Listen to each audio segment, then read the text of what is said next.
Hello and welcome to the Inbetween podcast. I'm usually the host, Joe Scorn. I'm joined here by Tony Tones at RT, and today we've got plenty of surprise mechanics for you. Surprise! Surprise mechanics podcast. Hello. Hello. Yeah. So, surprise mechanics, not gambling or loot boxes. Surprise mechanics. Other than EA and G2A being in the news again because they love being controversial. Yeah. Well, it's been ages since we last spoke at G2A, and they suddenly have like double hitting like in the news. So. But mainly this week we'll be talking about the Steam sale, stuff we bought, stuff we played. It's been because of the E3 podcast took up the entire show 2 weeks ago. Pretty much I've had a month to play a ton of games. I've had the Steam sale influx of a ton of games as well. So I'll be talking about a lot of that stuff. First off, let's talk about the Steam sale. It is still on at the moment. I believe it ends today, July 7th, which is today. Some games, I think it officially ends, but some games are like the 9th. Ooh. So if you have any purchases you want to pick up, I would suggest you do them now. Because I think Bloodstained, I'm still debating if I'm actually able to afford it or not. It's just come out. I'd wait on it. Yeah, it's only 10% off, but I do really want to play it. So saying that, I have Team Sonic Racing. I have Team. What? So you? I have not checked this list yet. So you don't know the story. Well, you got a new No, I don't know the story. Okay, what's this story? So I was okay. Hang on, Joe's Joe's story. Here we go. Okay, put a timestamp. I'm talking to my best friend Saunders on Discord, right? Yeah. We're watching a League of Legends esports game, right? I watch a lot of it. I watch a lot of League of Legends esports. I've been watching it for about, I would say, 6 years at this point. Really? I'm watching this game. You still watch it? I remember when we played Minecraft at Yogpack, you were watching it. I looked at my match history when I logged in to play. I've been playing Teamfight Tactics this week, and the last game I played of League of Legends was in 2016. Really? Yeah. I haven't played a game since 2016, but I still watched it, the esports, because it's a really good game to watch, and I know all the stories and the characters of the story. Yeah, because there's okay. I mean, I'll give you that they're cool characters. Yeah. Because like this year, Doublelift, a player who's been playing for 7 years now. Yeah. He finally got to the final of a big international tournament, and that was pretty cool. Finally made it. Yeah. Working his way. Oh. But he's one of my favorite players, so it's cool to see that sort of stuff. Europe won they run MSI this year. It was EU versus NA final, which is crazy for Twitch chat. Yeah, Reginald Wukong. Why is it crazy for Twitch chat?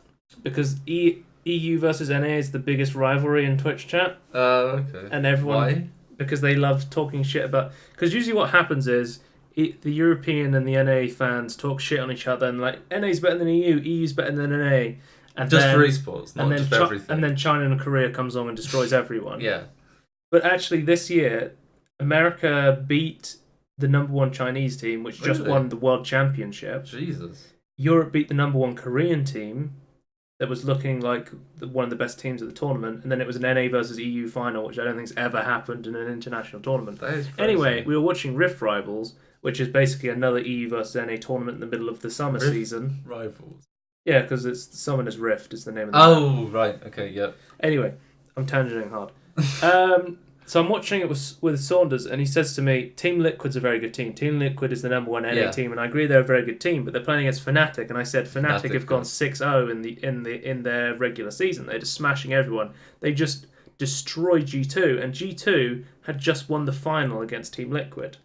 So ipso facto, if G2 beats TL in the final, and Fnatic beats G2, Fnatic should beat TL. That's simple. That's simple statistics. Well, statistics says that's not actually true, but yeah, that's simple fine. Trigonometry. And, statistics actually says that you can't make that deduction, but yeah, that's true. On paper, that's true. I thought Fnatic I think TL was kind of winning a lot early game, and Saunders said to me, I bet you Fnatic's going to win. And he said, okay, I'll bet. I said £5, Saunders, and he said yes. So I did a £5 bet. Right. I wasn't going to pay if I lost. I just said, he said £5, and I said, Andy, get a £5 out. For Saunders, because my friend Andy lives with Saunders. Yeah. And we're talking over Discord. They're housemates. So Fnatic comes with this massive comeback, and they win. And I said, Saunders, time to pay up £5. And he says to me, you know what? I don't really play that many games anymore. but I have like 60 quid of Steam wallet funds from CSGO. If you want, I will buy you a game on the wish list. At which point, Andy immediately says, Team Sonic Racing. I say to him, Saunders, I would love Team Sonic Racing. It's on a 10% sale. The biggest sale it will ever be on. It still costs like 30 quid. The Saunders... That's not too bad, though. I'll take it. So I know I'm Team Sonic Racing and I have played it. I guess I can talk about Team... I gotta talk about Team Sonic Racing, don't I? I have to. It's such a meme. Do you want to do... Do you want to go through the summer sale first? Okay, let's go through the sale first. So, if you don't know, the event going on at the moment is the Grand Prix event. You can choose a team: Hare, Tortoise, Corgi. There's other ones. Choose Corgi; they're the best team. First off, you might be seeing a problem here. Yep. You can choose your team.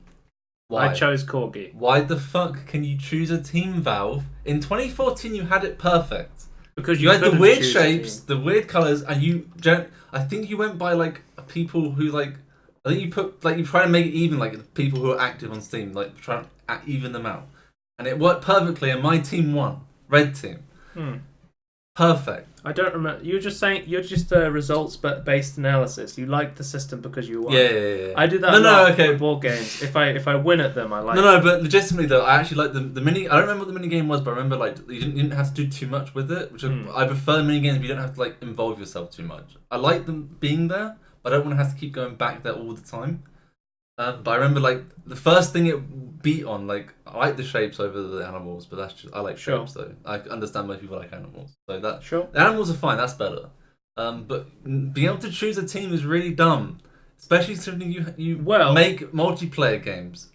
Because the first day of the sale is a wash because the Steam servers crash. Yeah. So I come on the second day of the sale and I go, Corgi's way ahead of everyone. I'm going to pick Team Corgi. Because we were talking and I was like, what the hell is this racing thing? I was like, I have no idea. I can't click it. So I can't click it either. So, but the whole event is really confusing to people. So I'll explain it to you now. There's a little tiny pit stop button.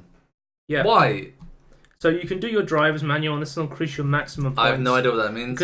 I still don't know what it means. So I'll explain it to you because it's kind of important to get a coupon or level up your Steam. But it's too late now. No, it's not too late now. Well, I'm not buying for anything else, though. You earn points by playing games, or you can collect points from games you've already... So games you recently played, you can collect achievement points from them.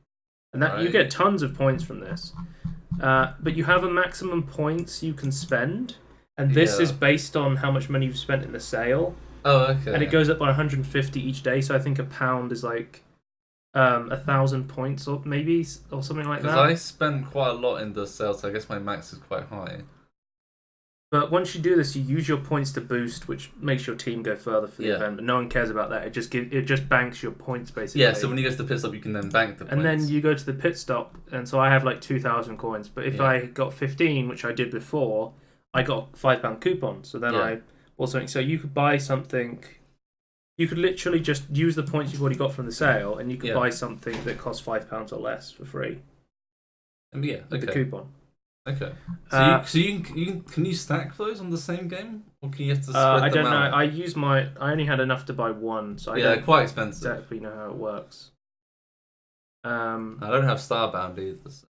I think I got what's it called? I think I got a Gummy's Life, which is like Sweet's version of Gang Beasts and Forever Racers. Okay, so say I save up and get that, I could make was it Bloodstained instead of 10% off, 15% off, because like I can't remember how much money it is. Yeah, I could get another £5 off it basically. Like, you get £5 off your next store purchase. Yeah. So, because that's what everyone was trying to get. So people were trying to get coupons. They're trying to get... If you level up your Steam badge, that increases your Steam level. But what people realised was that not only could you claim a ton of free achievements if you got achievements for games, there was also Grand Prix quests. And there was a quest for a game called Starbound. I don't know people of Terraria. There was a game called Starbound that had a quest to drink a soda can. And if you drank the soda can, you got 10 points. So somebody on the Steam Workshop, they made a mod that you got dirt, and then you turned the dirt into soda cans, and then you got an auto clicker, and you could drink as much soda as you want. And people bought Starbound, and they went from like Steam level 10 to Steam level 70 in like oh my god, a couple of like probably like 10 minutes of just drinking sodas. Yeah. So yeah, that was one thing that was really broken about the event. Here's Dave. He's been drinking a lot of sodas today. He's now Steam level 86. He was like Steam level 65, sorry, because he was like level 20. He was like level 10 or something. Oh, was he? Before, Okay. So I think you can use these points you get. You don't have a maximum on them, and you can spend them. Basically, the Steam level is now completely worthless to what it used to be. Because they were complaining last time that we're trading. They don't want to do trading cards because there's too many bots. Mm-hmm. The bots get the trading cards. It ruins the economy. So they've added more bots. But they've added more stuff to abuse, basically. Congratulations. Also, when a team wins a race, the top 3 games on your wish list, you would get as some random people would randomly select them, and they get the top 3 games on the wish list. People did not understand this. They thought the games from the wish list would be chosen randomly. So people started removing games from their wish list en masse, only leaving the most expensive ones on there in hopes that they got those games. Steam had to apologize and said that so many people removed games from their wish list because nobody understood how the Steam Grand Prix event worked. It's a confusing mess of like you buy games to increase your maximum points. You then spend the points to get stuff. You then use the tokens to get stuff. If you win the race, you can win a thing randomly, but from your wish list. So even Steam came out and said, "Yeah, sorry guys, we made this event way too fucking confusing." Basically, they went and they said it's the top 3 games. Please stop removing stuff from your wish list. It's hurting our store because we notice people buy a lot of stuff from their wish list. Yeah, you check for your wish list to see what's on sale and things. So I think the developers themselves are like, we're seeing like huge like numbers. So some of the deletion trend is new and significant. Indie developer Tom Francis told us Gunpoint and Heat Signature were both 66% off in the sale. A large increase in wishlist adds and a small increase in wishlist deletes. This sale, the spike in wishlist deleting is big as wishlisted purchasing. On day 1 of the sale, 92% as many wishlisters removed Signature as bought it. For Gunpoint, the figure was 145% of people removed it from their wishlist because of this event. So it is actually having like a huge impact on like smaller indie games. Because people do actually use wishlists quite a lot. Oh, I forgot to turn that off. That's fine. Anyway. It's fine. That's a feature. That's not a bug. That's a feature. I got to talk about teamfight tactics because Riot literally somebody says to them, "This is a bug," and they go, "That's not a bug. That's a feature." We'll talk about that later, though. Yeah. But anyway, I think that's all I got to talk about. I made a spreadsheet. I started doing this last year. I make a spreadsheet of multiplayer games, and then it's like a Google sheet, so it's all of my friends can use it, and I tick the ones I want. And then people can see what I've got, and they can get it as well if they're interested, and we can play them together. Your spreadsheet was the first time I realised that Google added the checkbox functionality. It's really cool. Let's see. So I'll go over some of the games I got, maybe, quickly. I think I'll tell you my story because I basically bought all single player games because you like messaged me saying like, are you buying any game? I'm like, Joe, it's too late. I've gone ham. So I got Friday the 13th, the game, because I think it's the first time it's actually been on sale, because they're in like a weird limbo at the moment where they can't update the game because the original rights holders won't let them. But they're like, we're happy to, that you sell it. We're happy. We want to support the game, but they won't let them basically. But it's still a fun game. Kind of like Scuff Dead by Daylight. It's fun if you have a lot of people playing it. But it's £3 at the moment, so it's pretty good. I got Andy to get the 4-pack of Screen Cheat because they, if you don't know, Steam basically stopped allowing you to get 4-packs because of so many people buying 4-packs and then reselling them and stuff like that. So when they added the new refunds or the new gifting system, they removed the 4-packs, I believe. But there's still legacy games that have 4-packs. So if a game already has a 4-pack, you can still purchase a 4-pack for it. So it's £6 and you get 4 copies for your friends, and then just divide the cost if you want to do it like that. This is from 2014, so there's still that. I actually put a lot more horror games on my list than I usually do. This is kind of like Dead by Daylight. It's an asymmetric 4 versus 1. Not isometric exercise. Asymmetric. I got some other friends to buy Warhammer Vermintide 2. I'll talk about that. You played a lot of that. The greatest game of all time. Got that now after I told you the story. I haven't played this yet, but I really want to play this. I saw a review of kart racing games on PC, and this is called Super Indie Karts, and this looks fucking great. Yeah, I've seen this. So it's in the style of like the old like SNES Mario Karts. Yeah. Like the kind of 2D, 3D ones, and you've got like there's a bunch of indie characters in it. So there's Toe Jam and Earl in this one. So it's pretty cool. I love kart racing games, so that's why I got it. Yeah. I got Mount Your Friends and Mount Your Friends 3D. What's the 3D one? It's Mount Your Friends, but in 3D. What? I can show you it, but you're gonna go, that's Mount Your Friends in 3D. Okay. Also, it's not loading for some reason. Hello. Okay. Death Garden is apparently. Maybe the Steam server's down. This is Dead by Daylight's other game, Death Garden Blood Harvest. It's like DVD, but you have like guns. There's like a Terminator Hunter sort of thing. I say Terminator because it actually has a Terminator. They have the Terminator DLC in it. It's like what's it called? It's like Predator in the fact like one more powerful guy hunts down other people that still technically have weapons, but they're not as well equipped. I'm just gonna I'll talk about that. Yeah, I think I talked about most of them. Or I'll talk about them as I played them. Yeah. So I'll move on. So the first game, I guess I'll talk about team. We've got to talk about Team Sonic Racing because I played this briefly. I haven't played it fully yet, I'd say. Yeah, let's see how much. I played like 0.7 hours, so not that much at all. But the story is really weird. The story? Yeah, there's tons of story, which I was like, Sonic doesn't need a story really. But you kind of get invited to a mysterious event by some giant cat in a hat, and I was like, okay. But as I was playing the game, I actually found the team mechanics. This game's really fun. The team mechanics are actually legit really good. So that brings it up from the boring. Yeah. Are the tracks actually boring? Or is it just the ones they show were boring? I didn't like. As I was playing the tracks, I didn't go, oh, these tracks. They're definitely. The tracks aren't as interesting as Sonic All-Star Racing Transformed, but the gameplay is really good, like the team mechanics. So whenever you're driving behind whenever you're driving behind your teammate, you drive in front, you leave a slipstream, and you can use that as a boost. Mm-hmm. You can give items to your teammates, and they can give items to you, which is really cool. And also, if one of your friends gets spun out, you can skim past them, and it like resets their car, which is really cool. Yeah, my main complaint is I don't know what any of the items do because they have these weird icons that don't really make sense.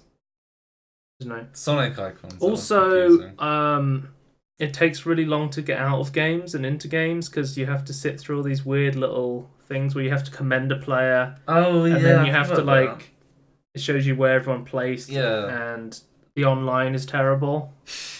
But apart from that, it's actually a pretty good game. Like, it's a solid racing game. I would recommend picking this up. There's not that many team-based racing, so one of the good ones. Well, there was the original Sonic team racing, right? I guess. What was it called? Sonic R or something? I think wasn't that a shit one? Sonic R. I think it may have been a team one. 1997. Is it Sonic Team Racing?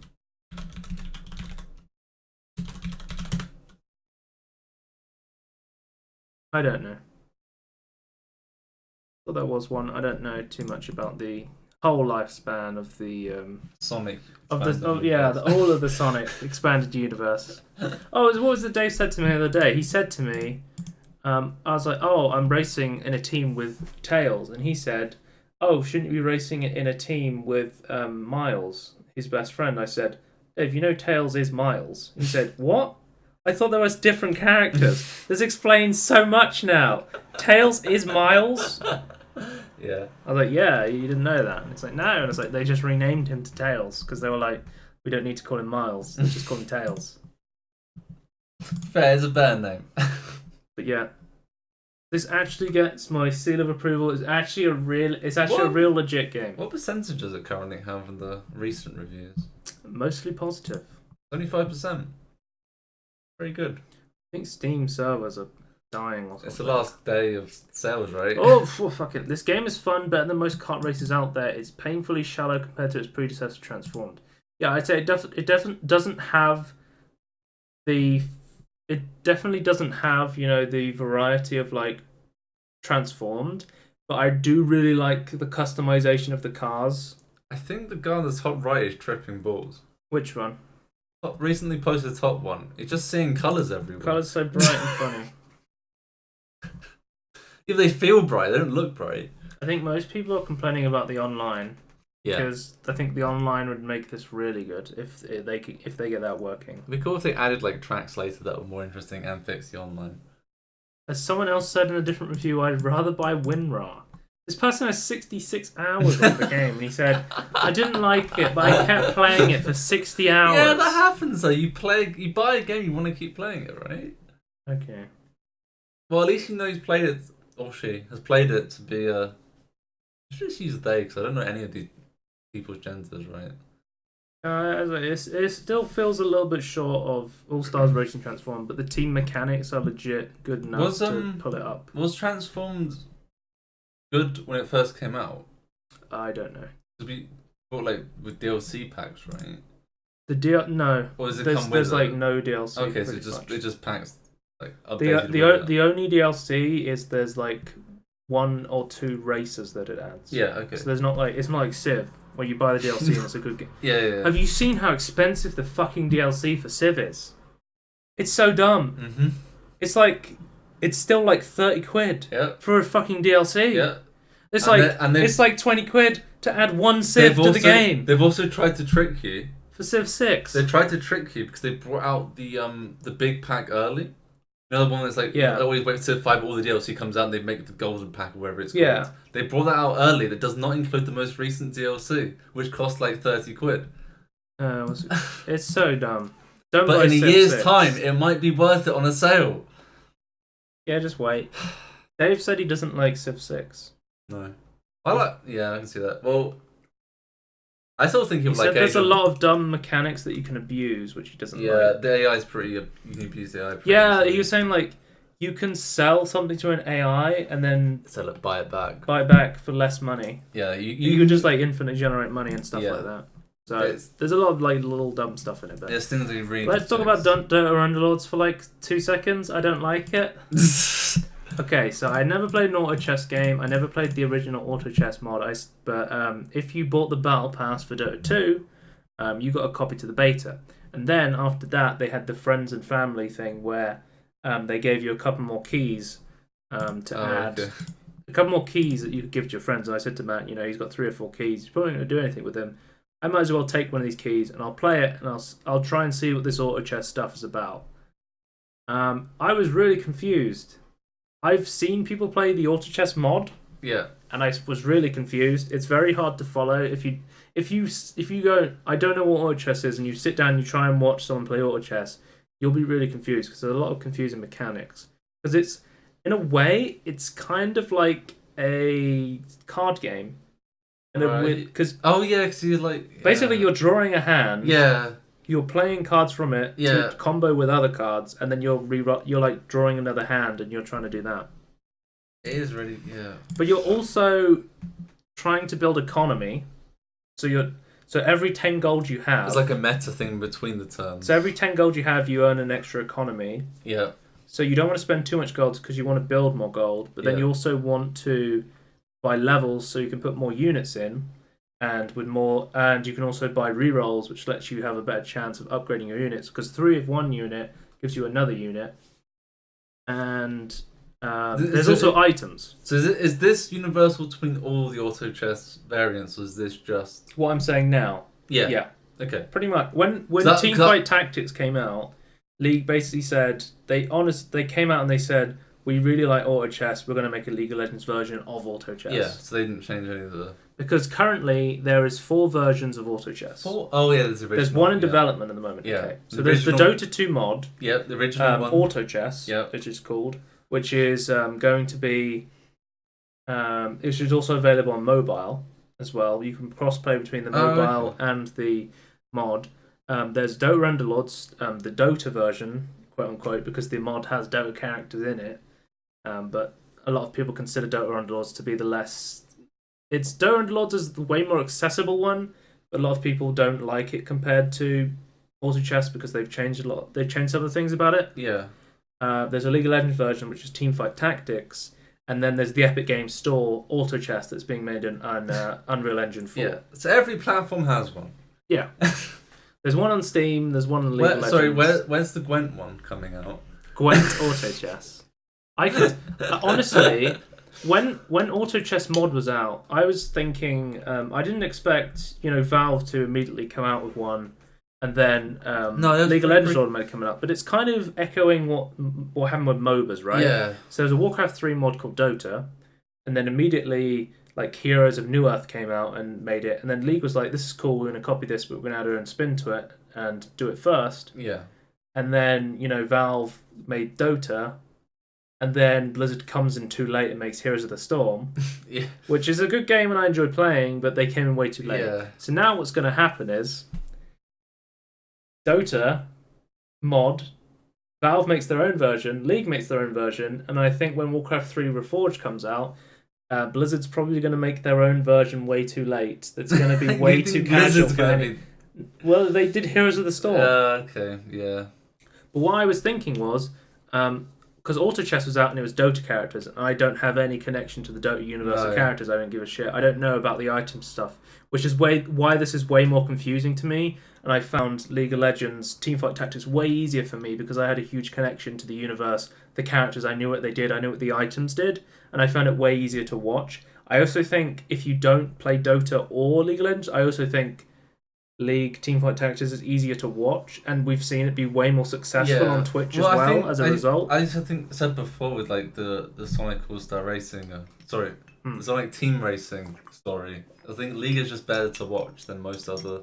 Well, I'd say the best and easiest esport to watch, I would say, is probably CS:GO. Because you know exactly what's happening. There's 5 people. Yeah. They shoot each other. Yeah. When they kill the other team, it's Rooty Tooty Point and Shooty. You know what's going on. Yeah, it's kind of like how Call of Duty was popular to watch back in the day. Like you could see. But like League and Dota are like massively popular esports, but you need a huge knowledge before you can even watch it. But they're still really popular because they're such good esports. Well, I think it's because like you could watch. I think Starbound isn't as big. It was bigger. It's not as big anymore, but like I think even if you didn't know what was happening, it would still be interesting to watch. Maybe not as much as the MOBAs, but I have a friend called Matt who's been on the podcast before, and he plays a lot of Auto Chess, and he played Dota Underlords, and he didn't like it either. He said it was like a simplified version of Auto Chess, and it lost some of the features. Yeah. Like initially when it came out, when I played it, it was like set up for a mobile screen, and then they changed the UI so you could play it like the original Auto Chess mod. And you'd have the minions on the top of your screen, like here, so you could actually see what you were doing and stuff. Wait, so where they put the mobile screen? It was like this screenshot here is what it looks like. Oh my! In the Auto Chess mod. Yeah. And you select units from up here. I don't know if they have a screenshot of what the mobile version looks like, but that was what it was initially, and you couldn't change it. I'll see if I can find a. Oh, it's not Dota Auto Chess, it's Dota Underlords. So this is what it looked like initially. Oh, okay. So initially it was this, with Wreckfall on the left. Did you get a free rec? You got a free Wreckfall, and you miss lethal. Yeah, it would take up your whole screen, and you'd buy units, and then this is why they changed it more like the mod. You have to see what's going on. I had a friend who played this and he didn't like it. I really didn't understand what's going on. I do like some of the systems in it. So one thing that's cool is on a loot round, and when you get loot, when you kill a loot round, you get a choice of 3 different things you want. You either get an item, or you get a buff for your board. And one of the cool things I thought was really cool was early game, there was a buff that meant you got an extra option on loot rounds, or you got a discount on the on the store and stuff like that, which is really cool, which I think could be added to another game. But on TFT, which I'll talk about in a second, is complete RNG. You can sometimes get like all the items or no items, and it's a huge gamble. Okay. And that's like one of the defining things about it. The Hearthstone of Because in auto chess, I think, at least in Dota Underlords, you can only put one item on one character. Right. In TFT, every character has 3 item slots, and it's very much balanced around items. I would say more so than characters. I don't like Dota Underlords. If you like the auto chess mod and you're looking for a more simplified version of it, you might want to play this. If you're not, just keep playing the auto chess mod or try TFT because I think it's a better game. I did not enjoy this at all. So TFT, I don't know what's the best way to show this off. Go some of the patch notes. I don't know. These are some drop rates by level. So they recently changed some of the drop rates of some of the characters because tier 2 and tier 3 units weren't showing up as much as tier 1 units. So in my earlier games, I would just go you get tons of veins because 1-cost units were showing up a lot, so you could easily go nobles or rangers and stuff like that. So they decided to increase the drop rate chance at lower levels for tier 2 and tier 3. And they also buffed a lot of the tier 2 and tier 3 units because they weren't very good. Yeah, okay. And they also buffed the demon trait. Pike got a nerf because he was the best unit in the game. What he did was he was a pirate assassin and he would just fly across your team. He would ult, and then it would create a ghost across your team, and then it would just stun everyone and deal damage. That's the pirate ship one? No, that's Dota. That? That's not in the game. One, isn't it? Okay. That's a character called Kunkka, I think. Kunkka Dota. That's what I was looking. I don't know. I have no idea. They all look the same to me because I don't know any of the characters. So Kunkka creates a giant ghost ship. Is that I was saying? I don't know. But there's no Kunkka in TFT really. Okay. Because Pike's quite a unique unit. There's no character like him in the other game. Okay. In the other games, basically, you give him a spirit. He starts with if you give him just 1 mana item, he starts with full mana, so he can immediately ult. And then you give him a Morella Nomicon, which then deals magic damage over time. So he's just flying through your entire team, stunning them all, burning them for magic damage. He hits someone once because of Spirit Sojin. Every time you ult, your next auto attack refunds 20% of your mana. He just auto attacks a couple of times. He ults again, he ults again, he ults again, and it was really strong. So what they did was they decreased the stun duration and they fixed the bug because Spirit Sojin was giving back too much mana. It was only supposed to give back 15% on hit instead of 20. I could talk about a lot of intricate things about TFT because I've been playing this a lot and I've been getting really into it and really addicted to it. Because the difference between auto chess and TFT is. So the way it works, so if you've played League, every character in the game, they attack, and attacks give them mana, and when they have the mana, they use their ult, right? So it may be confusing to you to give a mana item to an ADC like Ashe, because Ashe is you think I want to give her attack speed items, and make her an ADC build, but actually you want to give mana items so she can use her arrow quicker, which stuns people, right? Depends what you want to do with the ults. And show off the champions as well. Because they're making a pirate sorcerer soon. Twisted Fate. Coming soon, TM. I guess I could. So Ashe is a ranger, but she also. You build mana items on her because then she can ult quicker. Yeah. And her ult can lock someone down very quickly. Because there's items, so. Basically, I have this website, tfttactics.gg, on my other screen because it helps me quickly. So I got a tier, what can I build? Oh, I can build Shojin, that's really good, and these people, let's build Shojin. Oh, I want to make someone glacial, so I need a spatula, and then I need a giant's belt, and I can make someone glacial. Yeah. Because you have these synergies on your team, so you can have nobles, right? But another interesting thing about TFT is you have an item called a spatula. And the spatula on itself does nothing. It doesn't give any stats, so it's a pretty useless item. So all by itself, it's just... It's a very rare item as well. That double spatula? If you put 2 spatulas together, you've got to consider these are rare items. So you have to get these from a drop or a carousel. A carousel is a new thing that's exclusively to TFT, which I really like as well, which I'll go into. But 2 spatulas together make a Force of Nature, which is one of the best items in the game, because you get to cheat in an extra unit. You don't have to level up. Yeah. You can have so if you're level 6, you can have 6 units. But if you have a Force of Nature, you can have 7 units, which means you can get more synergies. You can do more stuff. Yeah. So that's like one of the strongest items. But say I had Ash, right, and I had Volibear, right. There's 2. Oh no! Say I had Ash and a Vayne, right. That's 1 glacial. You need 2 glacials for the glacial buff. If I get a spatula and a giant spell, I can also make Vayne a glacial. So I now have glacial buff. So you can kind of cheat in, like, you can make different people different things. Like the other day, if you know TFT, I had a Kale and I made her a sorcerer, and I had 6 sorcerers. So Kale's gaining double mana from attacking, and Kale's one of the best units in the game. She's a legendary unit, and what she does is her ult is she puts a shield on people that makes them invincible, basically. And then if she's gaining double mana, she can just spam that. So you just want attack speed and mana on her, and she can just spam shield people, basically. So that's just one of the interesting things to do. Basically, Riot has said that they like the RNG because it leads to really big gameplay moments where,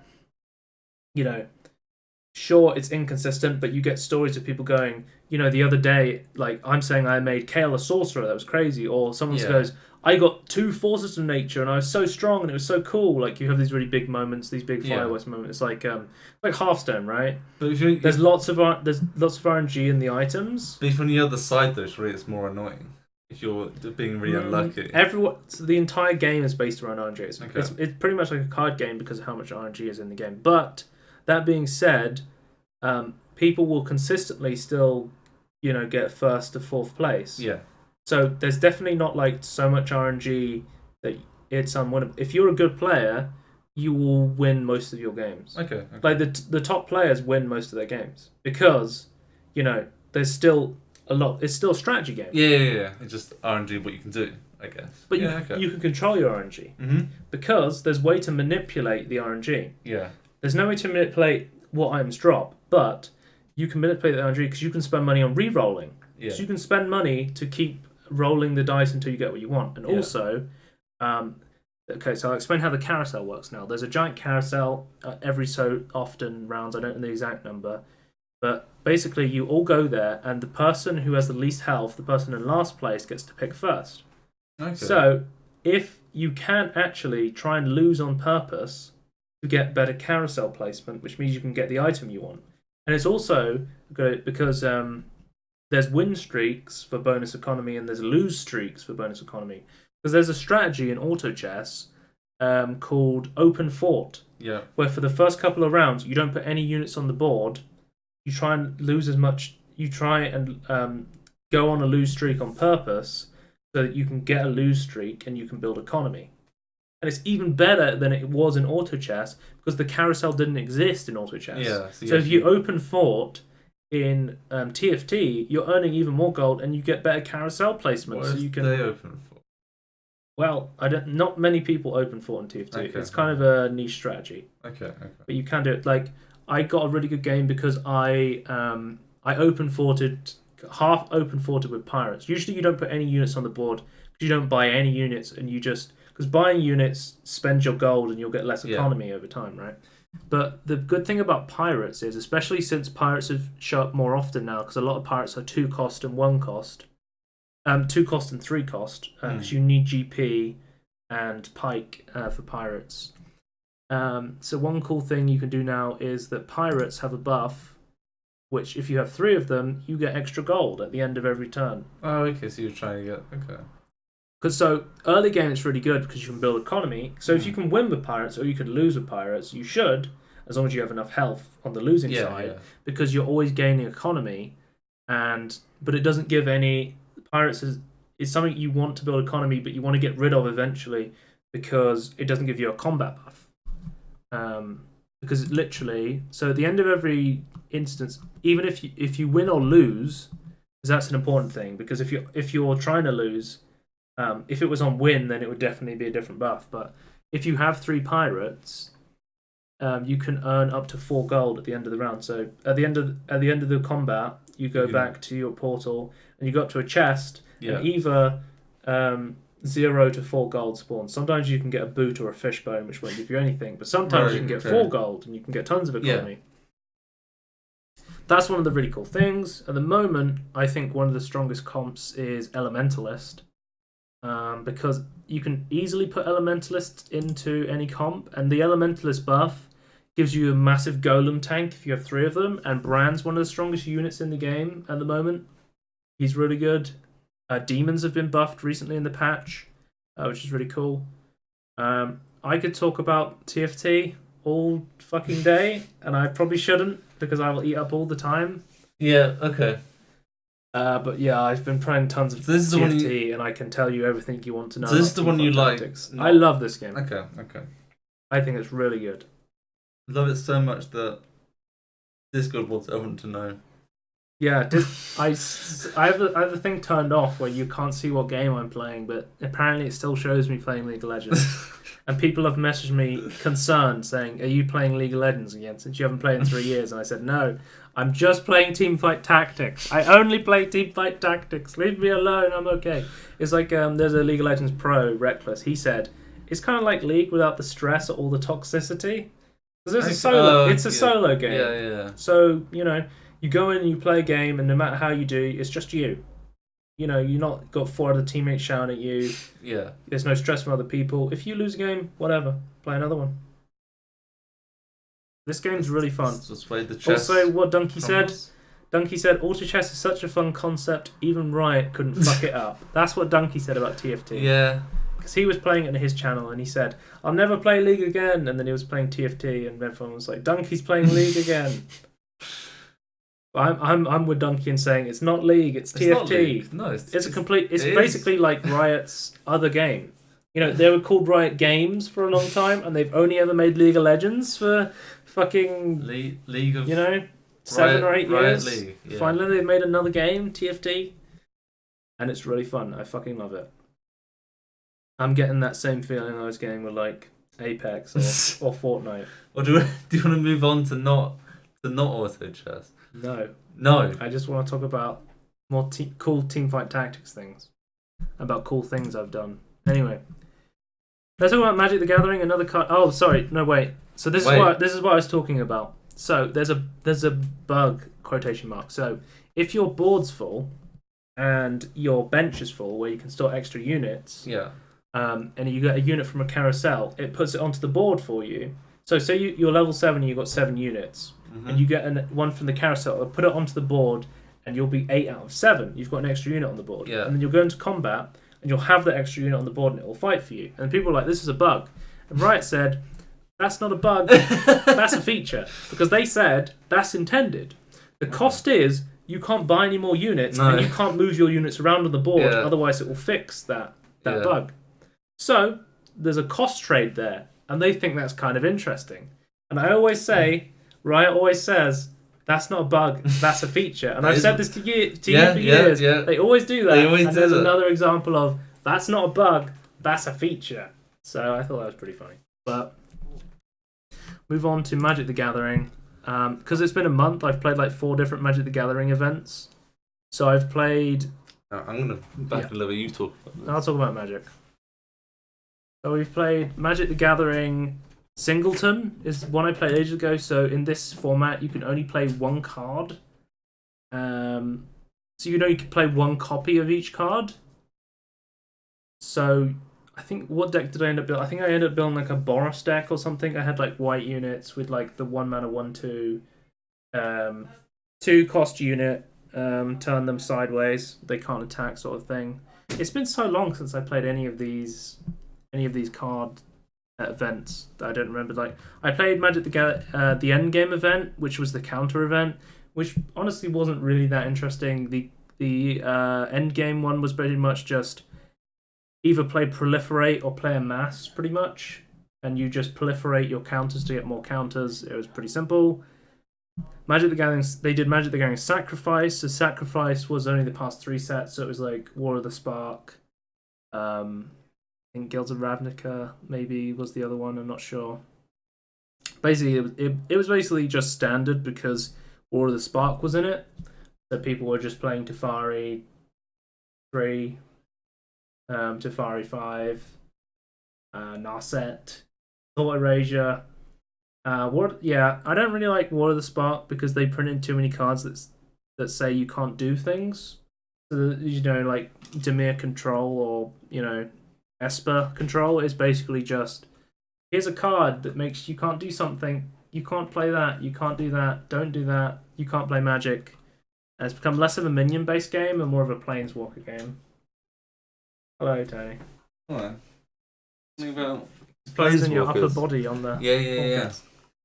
Yeah, so they changed the Planeswalker rule a couple of years ago, where it used to be you could only have one Planeswalker on the board, but now you can have multiple different Planeswalkers, which kind of has now turned into Teferi Kingdom, where Teferi is a Planeswalker that says you can't do that, and then you return things to people's hands, and then they play another Teferi, and then they return things to your hands, and they go, nope, you can't do that, you can't do that, you can't do that, and it's really fucking boring to play.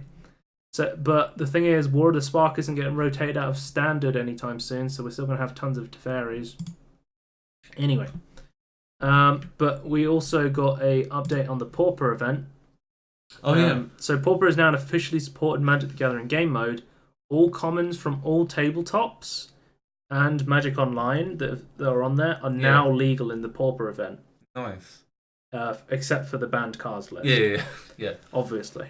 But it's not limited to the to the sets. But it's now supported. You can now go to places you can play official Pauper events now, which is really cool. And we got Magic 2020's come out, and not in 2020. We're in 2020 now. Magic 2020. They have a different year system. It's fine. Everyone does. It's like PES 2020 or something like that. It's the fucking Guinness World Records thing. Like, oh, if we say it's like it's a higher number, it would be better. But we've got a brand new set, Magic 20, and they're also we got 3 new Chandras that are coming with the game. I think that's the biggest thing in Magic. Every time they add more Chandras. Just that, yeah. But I think they're adding protection again. Yeah. Protection's a cool mechanic. They're adding again, which I think is really cool. Like, I have tons of old protection cards. They're adding the cycling lands, which I really like. Yeah. But you probably don't play them over the shock lands until they get rotated out, because shock lands are just better. But I think cycling lands are, healthier for the game. Yeah, cycling other cards are shit. The cycling lands are good. So they're making a new mastery system to replace the old one. Oh, okay. So, and they're adding what I think is the first ever card game battle pass. You now have a battle pass. God, okay. You can now get a pet. They said in the video, they're like, we've done what everyone was asking for. We added a pet to the board, and it was like, I think everyone was asking for a spectate mode, a friends list, some of those other things, rather than a random kitty cat pet. A friends list would be really nice. So there's been controversy about the battle pass because it's replacing the weekly card packs. And people have done the math on it, and they've kind of figured out that if you were someone that just played on the weekend of this game after work, this system is a lot worse for you because it's more reliant on the daily quest for XP. Yeah. Because there's now XP. But they also said they wanted to change it to an XP system. So it didn't just reward wins, was another thing they said. Yeah. Also, I don't know why this guy has his Magic logos just stuck on his shirt. It's a feature. That's not a bug. Yeah, I don't know. It's an interesting look.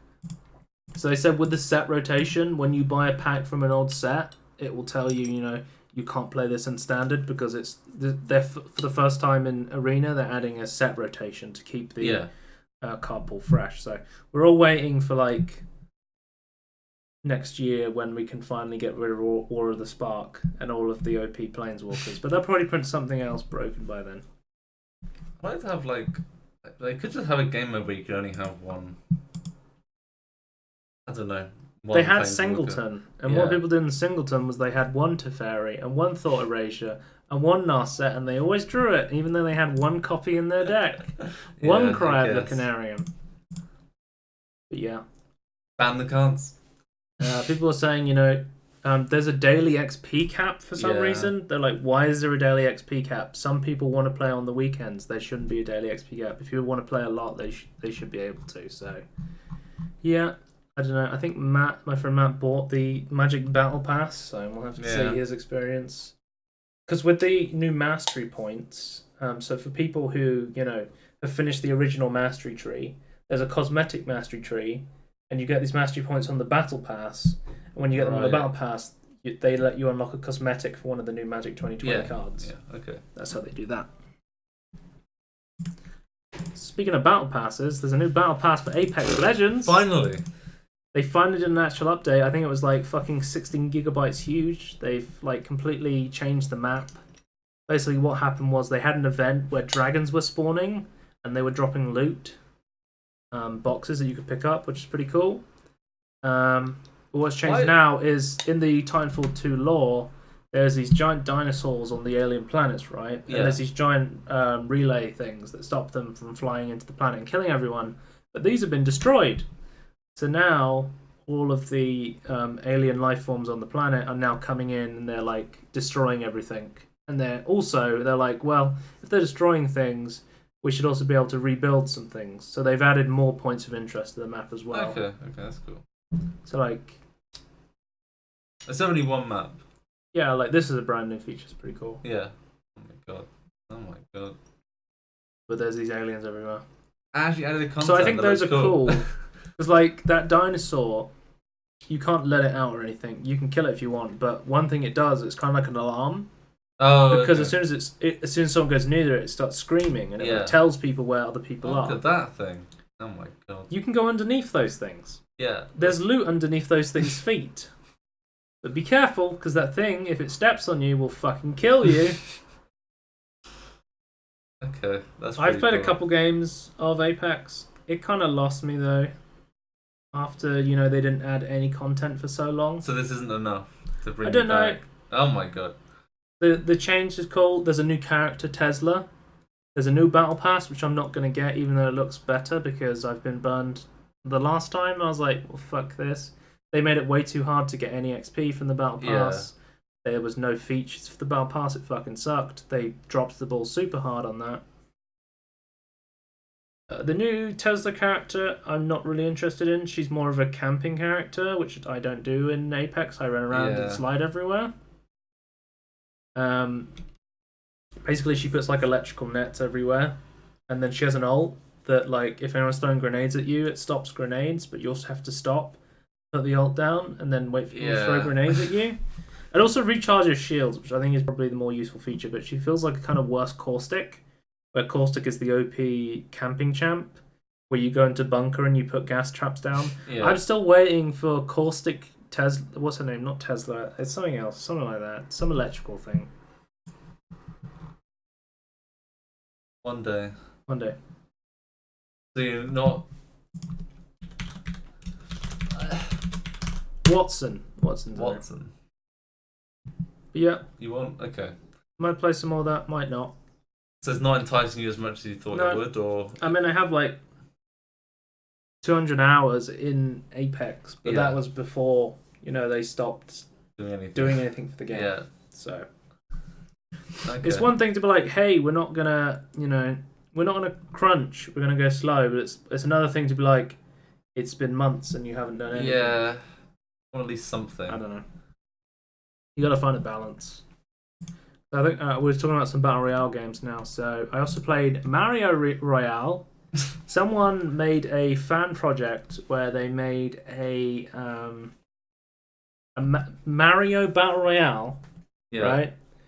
And you go into pipes and you all run. There's 100 of you, and you all run through the level. And when you die, you're out of the level. And it's only you keep running through levels until there's only one person left. And it was really cool. I played it. It was really fun. It was on a web page. You just go on it and you can plug in a controller and stuff. And it was really cool. And then Nintendo DMCA'd them. Yeah. And now it's DMCA Royale. A completely not Mario game.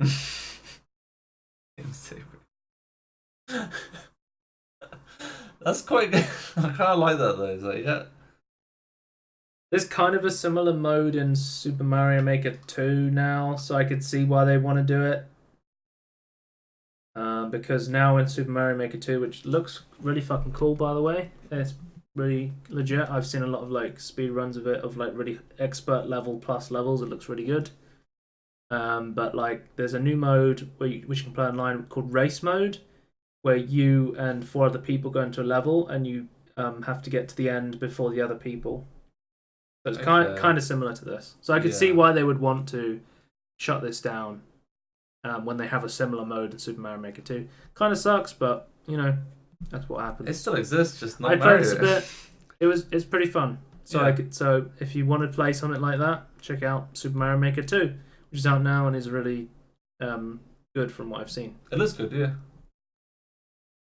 Hunt Showdown. I played this on a free weekend. It is a kind of a PvE battle royale game, but it's really fucking slow.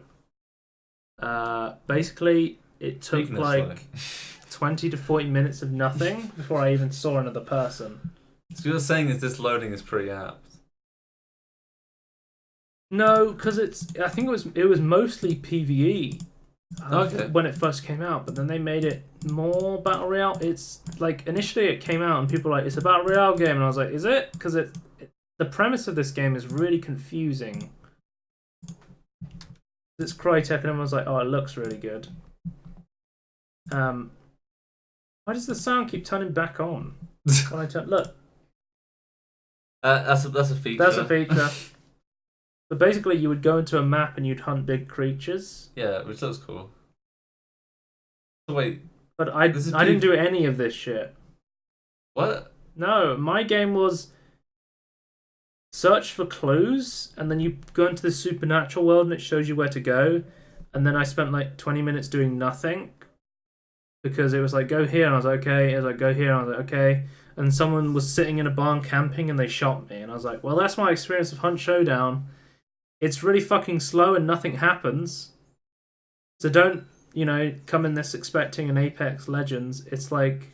So really... And I heard people like, oh, this game's really scary, it's really atmospheric. I played this, it was not. This should be more like a co-op game, not a... People saying, oh, it's so atmospheric and horror. I was going into this like, oh, maybe, it would be atmospheric and I'm going to be scared of like monsters and stuff. No, there's kind of just NPCs walking around and they're not really an issue, and I didn't really care about them. They weren't really scary. There was no real atmosphere from me. Super great atmosphere, stealth multiplayer that works, the best sound stealth mechanics ever. Shame there's no PvE co-op. Yeah, I think that'd be this great. game would be better if there was PvE co-op, because the multiplayer is slow and boring and nothing happens. Actually, I honestly, from that we just saw, it looked like it should be a co-op game. Why is this a... I don't know. Someone's saying he played it. Oh my god, that's big. Ooh. Going ham.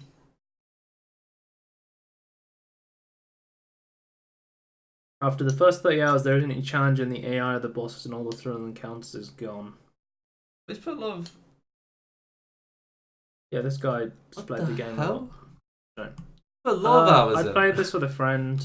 When I played it, I think I was really tired and I was about to go to sleep, but I was like, I'll play a game of this before the free weekend ends. So I only played one game of this, but...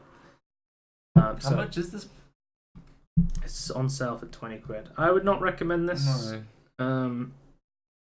If you like really slow battle royales with PvE elements to it, maybe consider checking it out. Game's been out for a while as well. Yeah. Anyway. On to board games. We played Ink and Gold. We're actually going to talk about a board game on the podcast. Can't believe it. We're finally doing it. The Daniel Special. Yeah. Where is it?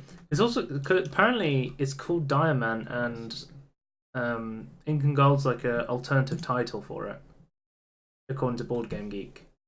Well, I think Ink and Gold sounds better. Yeah, it looks better than this as well, in my opinion. These are like mine carts. I like the mine carts. Yeah. I don't like the board that much. I like the guys as well. Anyway, do you want to explain what happens in this game? There's 5 days to an expedition into an Incan temple. So you're basically raiding a temple. Yeah, you have 5 rounds to win. And you're going in as all the people. So there's 5 of you. Yeah. Let's say 5 of you going in, right? And as you go through, you draw cards, right? And on those cards, they can either be traps or treasures. Yeah, you're basically you're drawing like each room of the temple you're going into, basically. So like you draw from the top of the pile and you see what it is. And every time you draw a treasure, the treasure gets shared out among everyone in the temple. Unless you can't. And then if there's some left, that stays on the treasure. Unless there's ones that can't be split. And then every time you put down a card, you choose whether to leave. So if you leave, you take all your treasure and you put it in your tent. And you've basically banked that for the game. And all the stuff's on the board.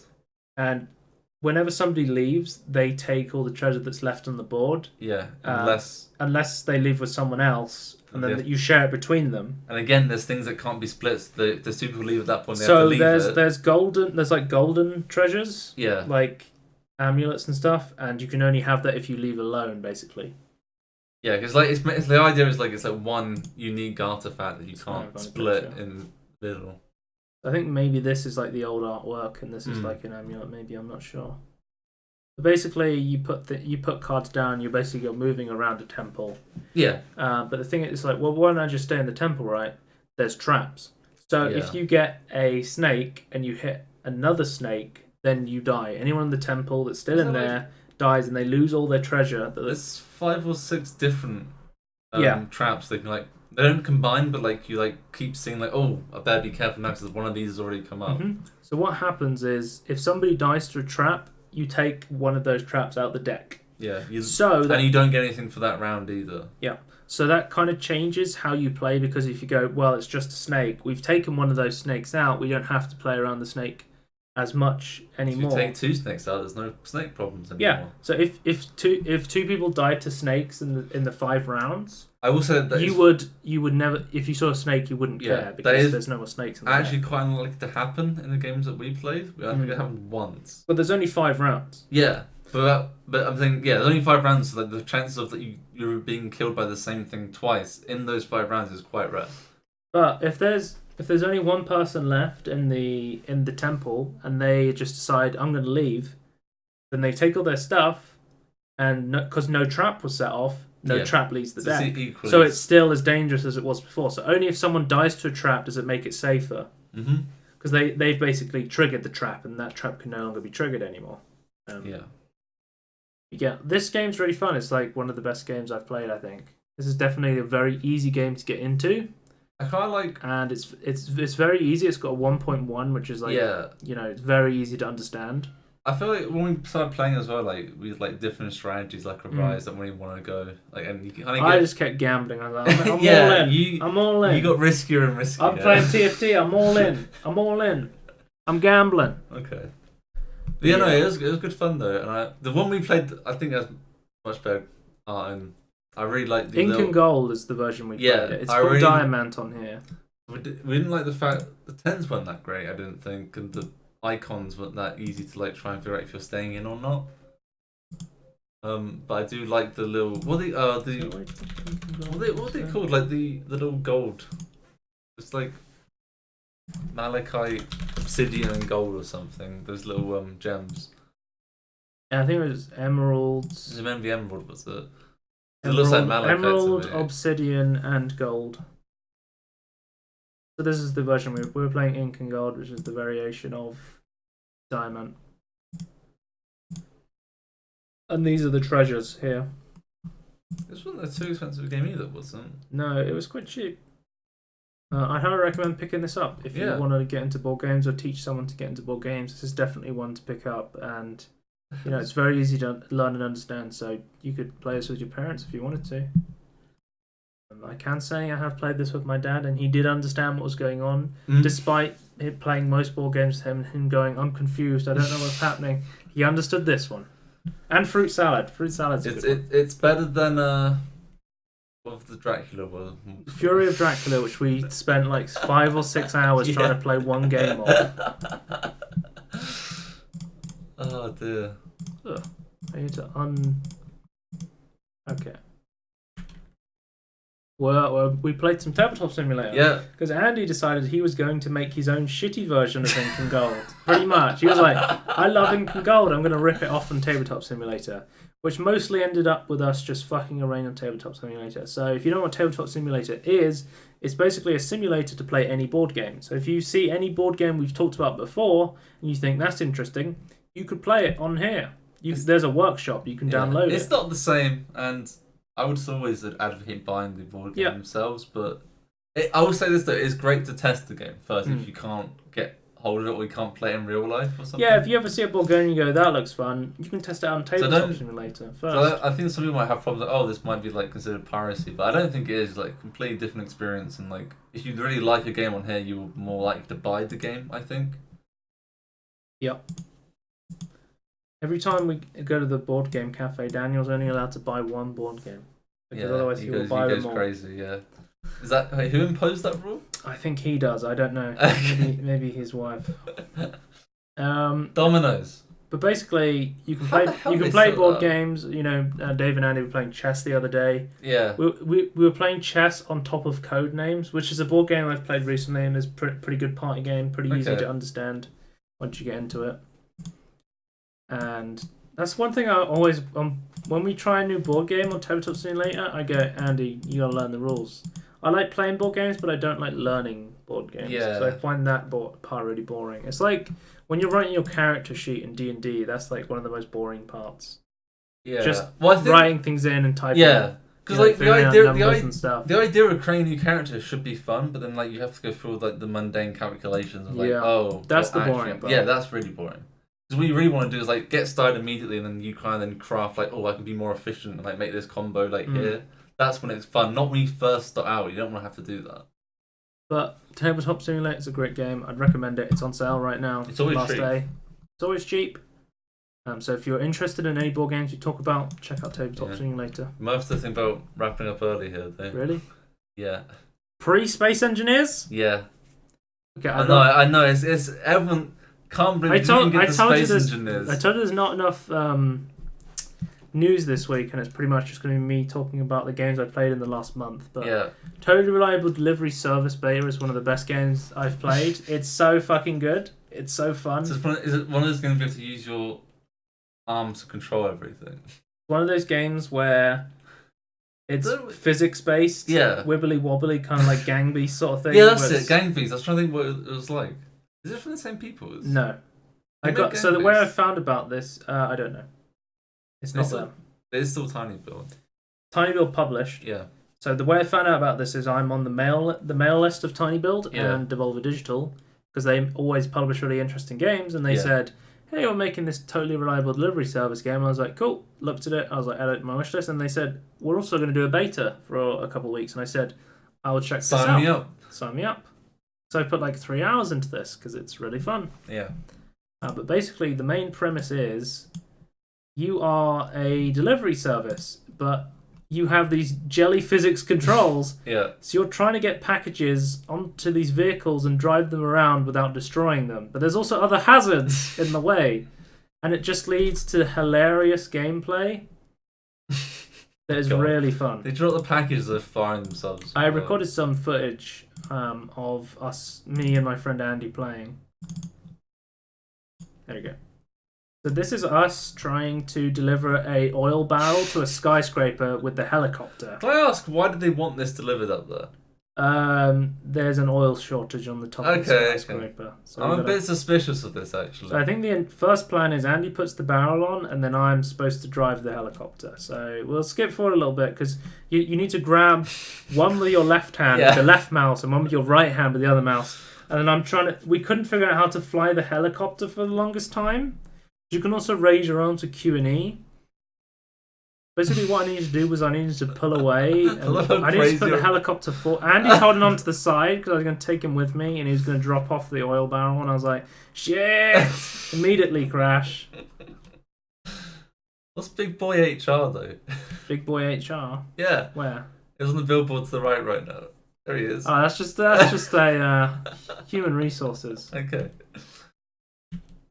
So I'll skip to the part where I actually fly the helicopter. Because I do think I actually fly the helicopter at some point. But it was pretty. I was confused in the beginning of how to fly it, but it does kind of function like a real helicopter. Because I had Andy hanging onto the side, but that also fucks up the steering of the helicopter because I'm constantly weighted to one side. Yeah.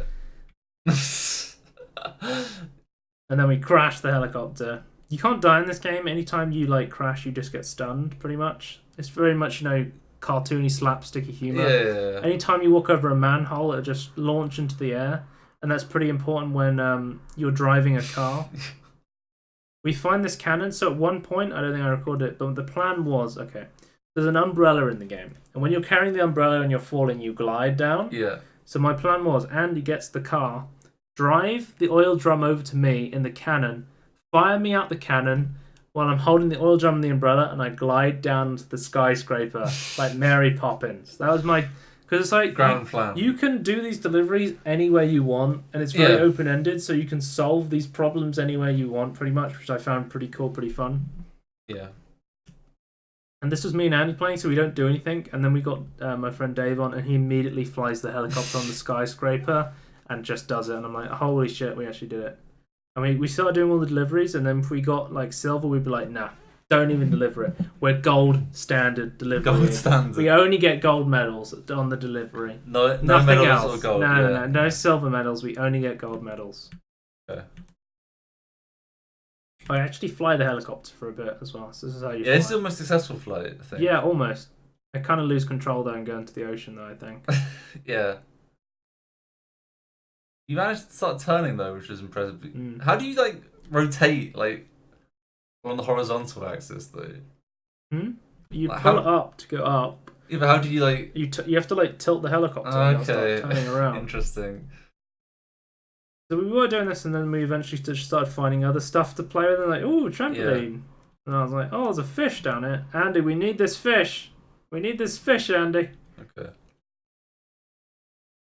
Yeah, this game's great. It does look really good. I've seen some gameplay of this and it looked really fun. And it looks really hard. Like you're saying, it looks easy. It doesn't. No, it's very hard to actually play. If you think it looks easy, then it is hard. But to download me, this looks really hard. Out. I think we decided to have a race up the hill. At this point. Yeah. Okay then. Did you want to leave it here and then? I guess we'll talk about the rest 2 weeks time. No, we have to watch more of this because this game's great. Yeah, but I need to leave and head off there, so... Oh, you're having internet issues earlier. This is the giant log I saw that rolls down the hill. Okay. Does that just keep rolling down the hill? Yeah, it just keeps spawning and rolling down the hill for some reason. Okay. Well, I wanted to talk about more games, but we ran out of time because we were spent so long troubleshooting the mic. Oh, yeah, and the internet was giving us issues. Do you want to talk about the soundboard?